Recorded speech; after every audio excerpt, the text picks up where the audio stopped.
So, it's been about 2 weeks, a little more than 2 weeks, about 2.5 weeks, since I ran last, because I got a thing called bursitis. Something bursitis. I'll put it up on the screen. It's a little sac in your knee that gets crazy inflamed when you suck at running, or you're overweight like I am, or you have bad knees like I do. And so under the advice of medical people who know many more things than I do, I stopped running. But he told me that I could do something like biking if the pain wasn't too much. Well, the pain was a lot for the first 2 weeks. I could almost not walk. So I basically laid around and tried to ice my knee as much as possible, but that didn't really seem to help. I basically just had to wait. After about 2 weeks or so, the pain started to subside, and I started getting back on my bike. Well, the first day I did like a 2-mile test run. Nothing hurt except like the normal sort of, legs are sore and stuff kind of thing. So after the first day I was like, all right, cool. So the second day I went out and I was going to do a longer ride. It was a 7-mile course that I'd found on Map My Run.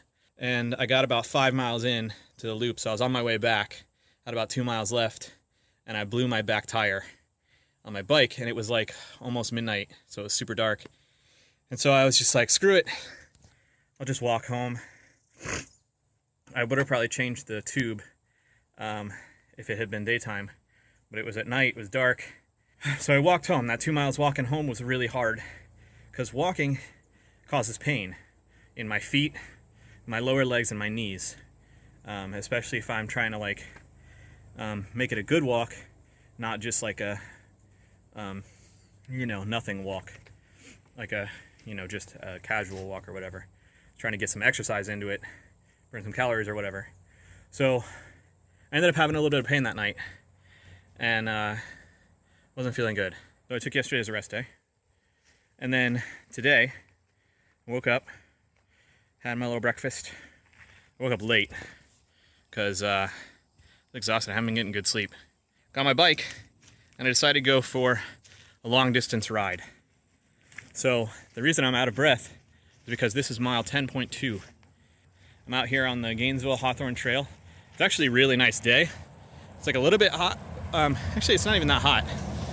It's kind of humid, but it's a little bit breezy, which is really nice because we don't always get that in Gainesville. So I've got a little bit of a breeze. And here, actually, like back behind me is sort of like a wetlands area. And it was really nice because the water, I guess, was evaporating and really cooling down the air. So the air is really cool over there. Whereas over that way, the air gets hotter. So, and that's the way I gotta go. So I'm 10 miles from my house. So I have to ride another 10 miles to get home. It took me 45 minutes to get out here. My average speed was like 15 or something miles an hour, which is great. It's a good pace. It keeps my heart rate really high. And it feels good. So that's my marathon update. I don't know that I'm gonna be able to run a marathon. I have a physical therapy appointment on Friday, which is 2 days from now. And they're gonna tell me if I'm able to even run a half marathon or run at all. If not, then I'm gonna try and find like a long distance bike ride to ride as like a challenge. So like try and find like a 100-miler or something. I know they exist, I know people do them. So that's what I'm gonna do. Bike helmets are expensive, but so is your brain. So anyway, let me get back to it. Average speed, 12 point something miles an hour. Took me about an hour and a half of actual riding time, minus any stops and breaks I took along the way, which is really the only big stop and break I took was the one that you saw earlier on in the day. So call that a success. I thought after my break at mile 10, I thought for sure I was going to be totally wiped out, not able to even make it and be just really tired. And there was one hill climb that I actually had to get off the bike and walk it. But other than that, it felt great. I think the temperature came down a little bit in the second half of my ride. So it felt good. It felt really actually kind of easy to ride the rest of the way home. So yeah, now to get some friggin' nutrition in my body, because the only thing I've had to eat all day is a shake this morning. So one thing I've learned with my new fitness regime is that which is not measured can't be improved. So I didn't know how much I was eating over the course of a day because I wasn't tracking it. So then I tracked it for like a day and realized I was eating way too much. And most of it was just because I was bored or whatever. But what I've realized actually, and this is a bit surprising, is the more exercise I do, specifically, I mostly do, cardio exercises, like riding my bike and stuff. I do a little bit of strength training every once in a while, but it's not a main focus right now. The main focus is weight loss. By the way, all that jasmine in the background, my yard smells better than yours, hashtag whatever. Yeah,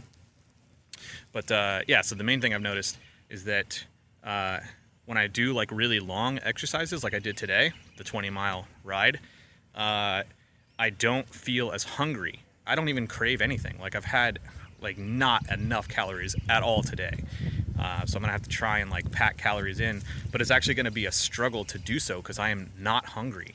And I don't know if that's like a normal thing or if that's like problematic or what, but it's actually pretty beneficial to the lose the giant keg thing that I've got going on here. You see that? I'm preggers. So it's going to be beneficial to getting that shit off of me because the more workouts I do, the less I want to eat. So, yeah.